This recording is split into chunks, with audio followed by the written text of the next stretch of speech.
Hello everyone, odedex here, welcome to episode 138 on Let's Play. So in the previous episode I finished this ghast farm, trap thingy, whatever it's called, and which now basically gives me a constant supply of ghast tears, of course as long as it's running, but it's pretty much running all the time. Now in this episode, basically since I've now completed the entire production line for creating Galgadorian metal, and I already crafted the Galgadorian drill, and it's already assembling as a part of the cart. You can see the assemble time is still 3 hours and 40 minutes remaining, and there's still quite some time left. You can also see I kind of made some sort of a makeshift temporary supplying system of coal with my system using a hopper, and even though that block seems to be kind of not really a block, it's actually still a block, a part of the same cart assembler, and it does pushes coal down. You can actually, you'll be able to see it in a second now. Yeah, you can see the coal gets updated. So anyway, until the process of this is finished and I can go ahead and start taking care of that mining operation, I have a couple of things that I really wanted to do. Mainly, while building all those different traps, I kind of set all sorts of temporary excess materials things. For example, for ender pearls, for bones, for string, and I also have a very large access of wither skulls and all those different kind of things, which start to build up. And instead of kind of stopping the traps, for example with the ender pearls, I just get rid of them. So I'd like to change that. I'd like to kind of be more logically correct, and whenever my supply system have the required amount, simply cut off the trap completely. Now the way I'm going to do this is using wireless transmitters and receivers, and very conveniently they work cross ages. You can use them in between ages and they work flawlessly. So that's kind of my main tool in this episode. So let's make 5 of each, and logically, most things will remain the same, but instead of disposing of excess materials, when I reach the desired cap, I simply will turn off the trap. So let's begin with the actual ender farm, because I gave you guys the example with the ender pearl, so I think it's suitable that I actually will give you the first project will be that. It will be relatively easy. Most of it will simply require simple setting up wireless networks, so there's not too much complicated, but it still will require a little bit of effort. So let's get some alloy wire. I will need some cabling most likely, so let's get 10 more, and let's get level emitters. I should have enough. Let's get 5 more just in case. And I might also be interested in some end gates. So okay, let's wait for the level emitters to finish and get some end gates as well. Okay, so I got myself 5 end gates, 5 level emitters, some red alloy wire, a bunch of ME cables, and hopefully that will be what I need, but in case it's not, we can do some changes. Okay, so first I'm gonna use the same area I used so far. This kind of, the roof of my house kind of is started to take the place of getting rid of all the excess materials. Now the difference between turning off traps and disposing materials and turning off, for example, my red part quarry is obviously, so far I've gotten rid of things like coal and sandstone and gravel in the manner of void piping everything. And that's not going to change, because those are kind of byproducts of my red power quarry farm, which I cannot really stop because I always want to keep mining more and more for the other products which I actually aim for, such as copper, tin, iron, so on and so on. But the products like the products which are a result of all my traps and farms, they can be turned off, and I think it's also more logically correct. And as a matter of fact, it actually I think will have a better effect on my world actually, because less things will be happening. Okay, so let's start again with the ender pearl level emitter. So again, I'm aiming for 4096. If you don't know, that's basically 64 stacks of 64. So that's a whole number. I'm gonna get rid of this. I'm gonna keep the relay here because I'm going to keep this small network running, so this will still remain. But I'm gonna move it over here. Let's see. Let's place it. Shouldn't be too fancy. Let's just go ahead and place it right here. So let's start by placing a wireless transmitter right here, rotate it, and okay, and place the level emitter facing right into it. And that one will check, let's see, I want the wireless disk transmitter to check for ender pearls. Now I did also create a test network. This is what I tested to make sure that indeed wireless transmitters and receivers can go through the different edges, and they do, so I can actually remove this. Let's just go for, let's create a basic, let's see. Okay, 1, 2, 3, 4, 10 is I think my mushroom farm. Okay, let's go for 20. 20 will be all the excess counts.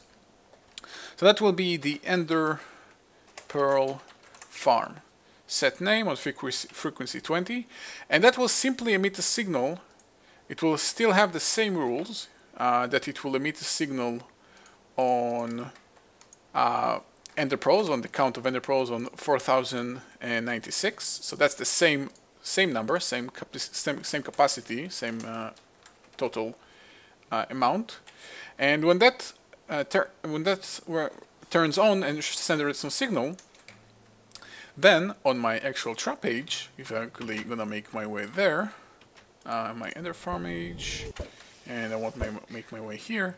Very simply, because of the rules of the Soul Shards mod, whenever a tier 5 spawner receives a signal, it's turned off. So what I can do, actually, okay, I may not have a choice really. What I can do is place wireless receiver right here and make that one be on the ender pearl farm frequency, and now it receives a signal, so it's turned on. Or basically turned off because it receives a signal. Now there are still some endermen here, they'll eventually just die, or I don't know, despawn or stand here forever. Doesn't matter, simply it just reduces the strain for my game, so this is taken care of. Next, let's do the same for the spider eyes farm. So let's already actually set up this. Okay, let's get rid of this. And I'm going to place, let's do it like this. Another receiver, that will be frequency 21. That will be the spider farm. Set name. And let's actually set up the actual input. So I'm going to need a new level emitter because I did not yet set a cap for eyes. I did set a cap for string, but string is not the big problem here. Let's set up the cap for eyes. So wireless receiver transmitter again, which will be a level emitter. I will need a spider eye as an example. That one again will check for 4996. Whoops, what's going on?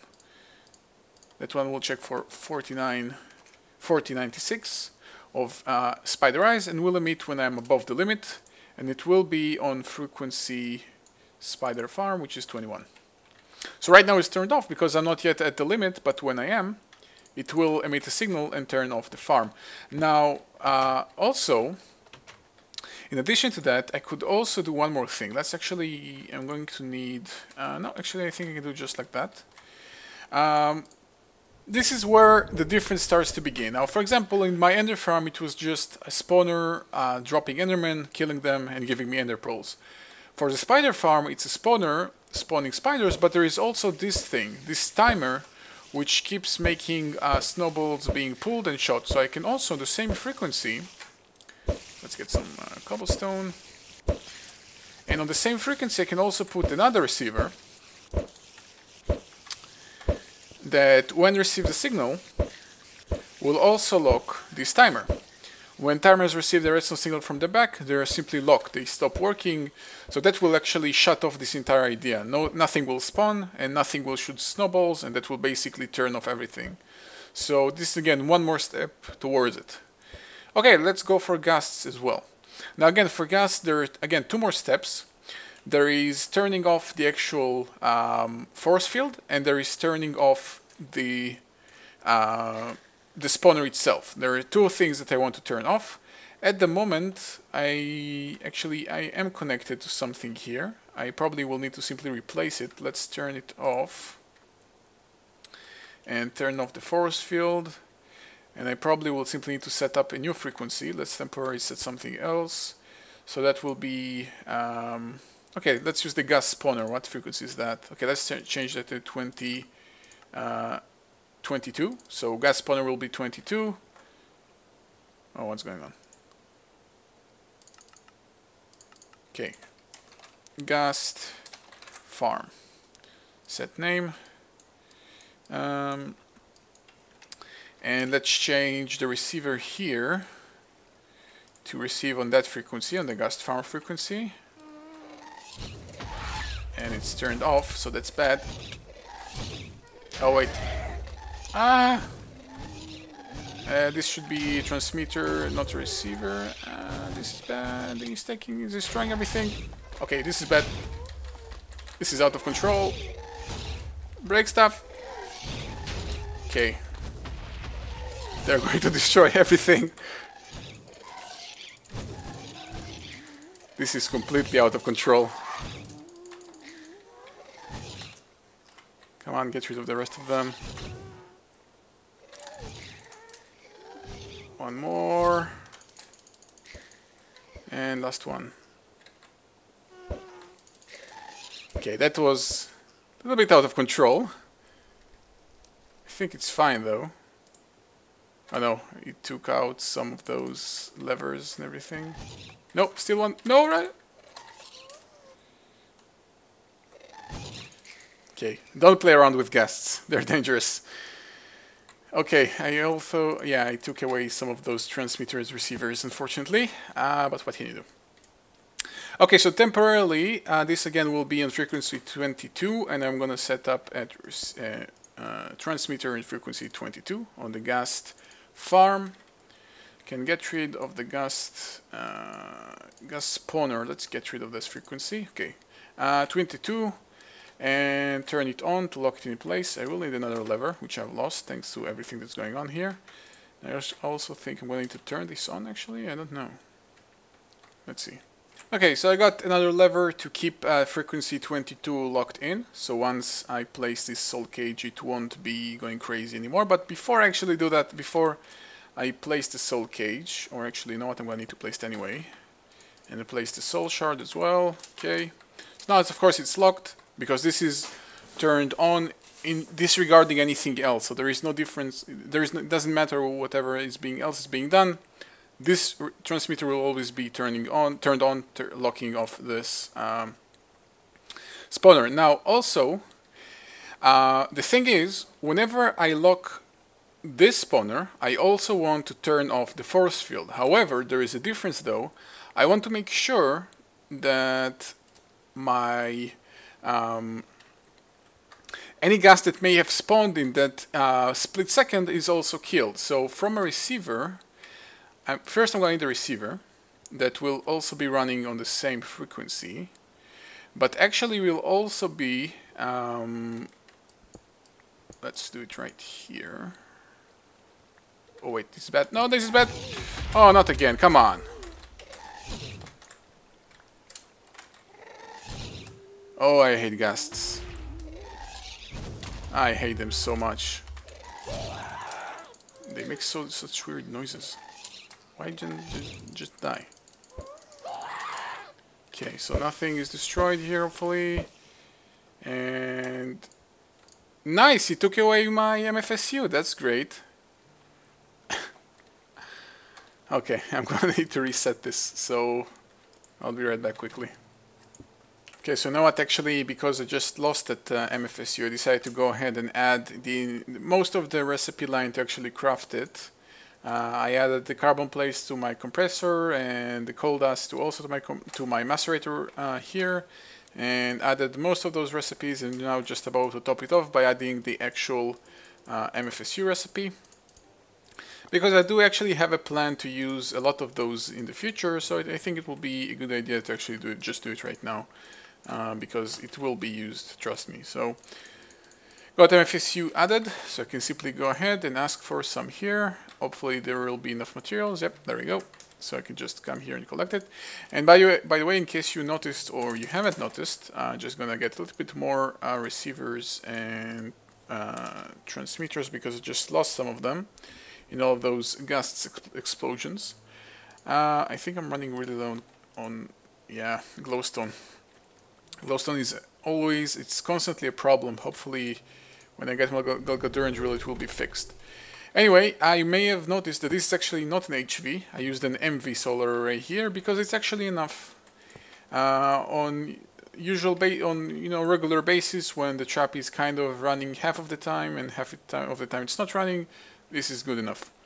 Okay, so let's set up this kind of a backdoor safe receiver or transmitter right here that I cannot accidentally turn off or on, which will be on that 22 ghast farm. That will be locked no matter what. And what I want to do is whenever I receive a signal on signal 22 again, I want to, of course, the spawner will be turned off immediately, but also after a delay, some delay, it's going to be turned off as well. Now it's very easily achieved by simply using a NOT gate and a repeater. So let's get both. Let's get one NOT gate, which I seem to already have, and a repeater to cause a delay. I think, yeah, better go with a red powered repeater to create a significant delay. Something is okay. So that will help me create a little bit more significant delay than four redstone ticks, which are basically 0.4 seconds, I think, which is not a lot.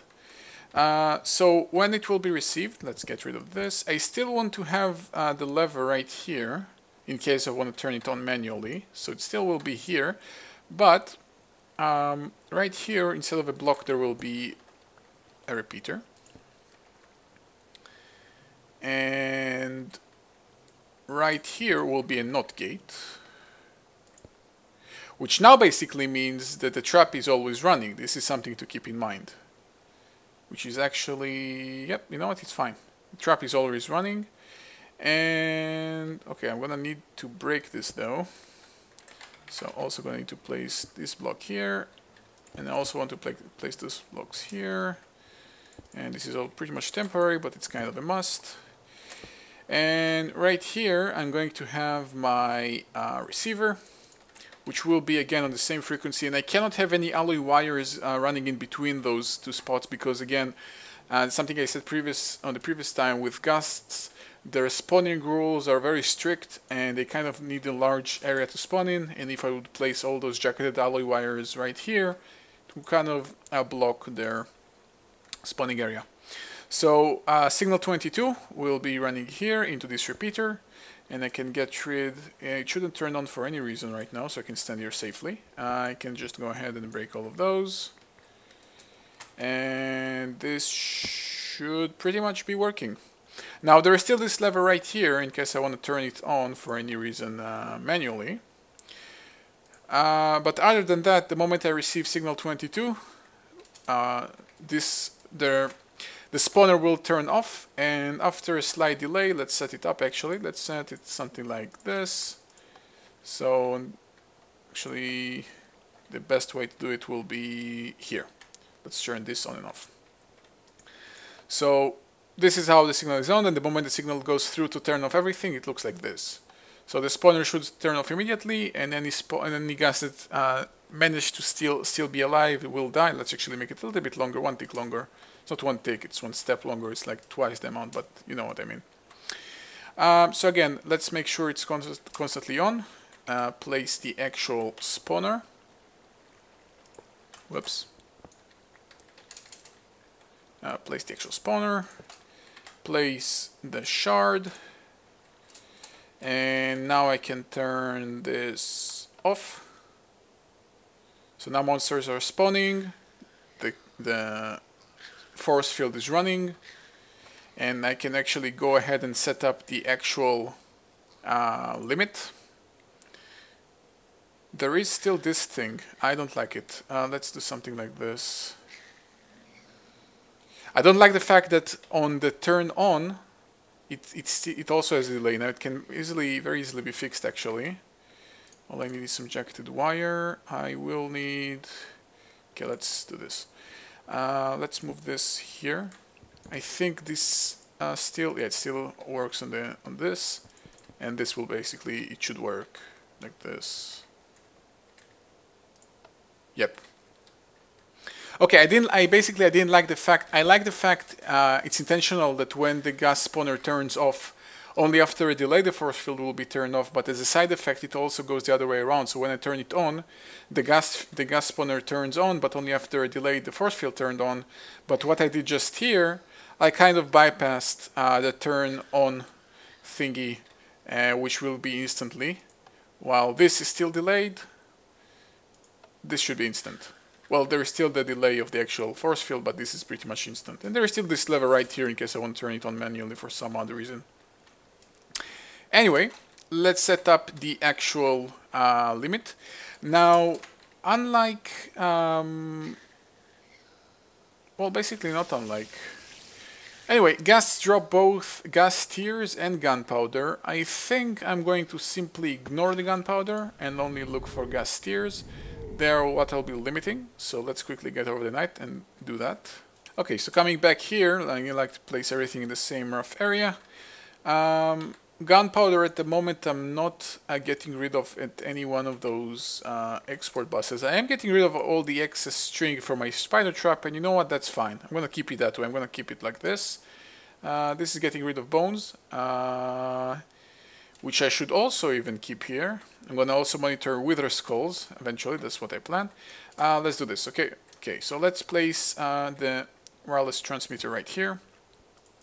We'll be signaling on frequency 22, and that one will look for a signal from this level emitter, which will look for gas. Oh, what am I doing? I'm going to need this from here. Which will look for gas tiers. Now, gas tiers will take slightly longer to get to the actual 4096, but again, I'm gonna go for the same number to keep everything kind of uniform. So 4096 is the top number. When I get above it, emitter has no signal on that transmitter. And now I can go ahead and get rid of that safe transmitter, the safety transmitter that I was placing there, because it's no longer needed, which is this one right here. Okay, and pretty much the farm is back to normal, but the moment now I reach 4096 gas tiers, it will shut off, also shutting off the force field, so it will save energy.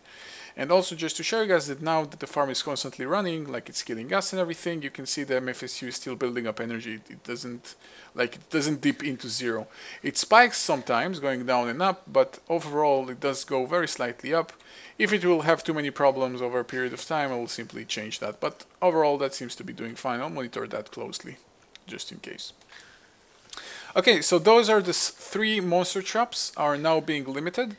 Obviously, only the Enderman trap is turned off, because obviously this is the one that has been running the longest and have reached the number, the specified number the fastest. But the spider farm should turn off relatively soon, because I'm going to reach the spider eye count that I'm looking for. It actually should turn off exactly right now.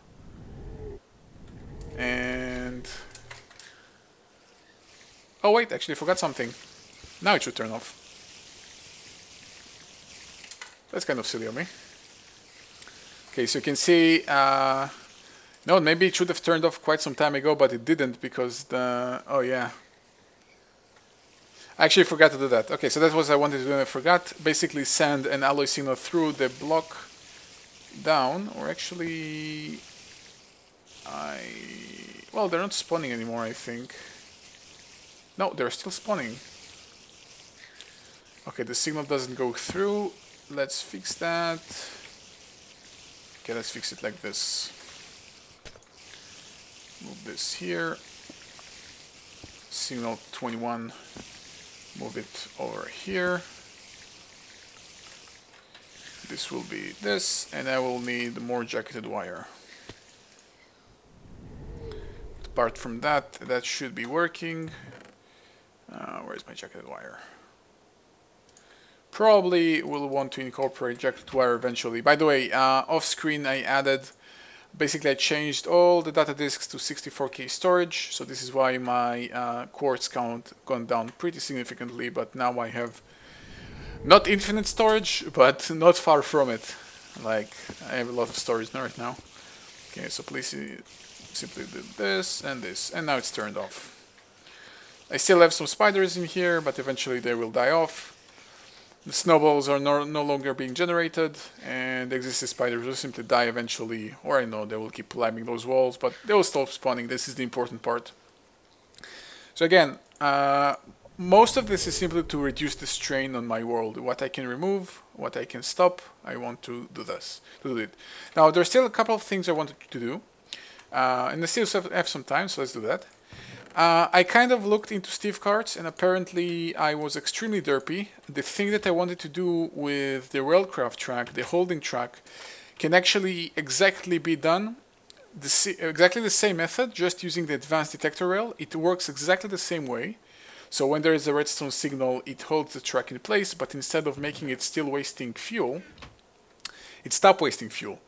Now, I don't really want to break the cart, so I'm just going to let it keep running. You can see all the wheat farm just grew like this because the cart was standing still. And I will simply now, again, set it up to the original conditional.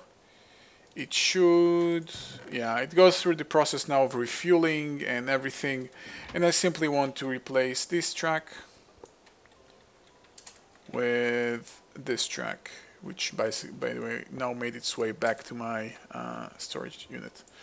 But overall, this now pretty much works exactly the way I wanted it to, and the way I'd expected the original holding track to work. And by the way, if in case you missed what this little project right here, I basically made this track right here to look for a signal regarding seeds. So when I have less than 4096 seeds, again going for the same number, this will receive a signal. When a holding track receives a signal and it has no adjacent one of those Steve's carts blocks, those logic blocks, whatever you want to call them, it simply acts as a track that will hold carts in place. So when it doesn't receive a signal, the cart coming through here will come here and simply stop. It will simply wait for a signal, won't do anything. And most notably, it will not waste fuel, which, as you just saw, it did. It kept running on fuel even though it shouldn't have. So this is kind of the idea here. So using this track will make it work the way I'd expected to. This is kind of an original feature. It's not something too complicated or sophisticated. It's something original which I simply I didn't know. Okay, so two more things I'd like to do is actually also limit this cow farm, which is already limited. I just actually just want to interface it a little bit differently, and also limit my wool farm.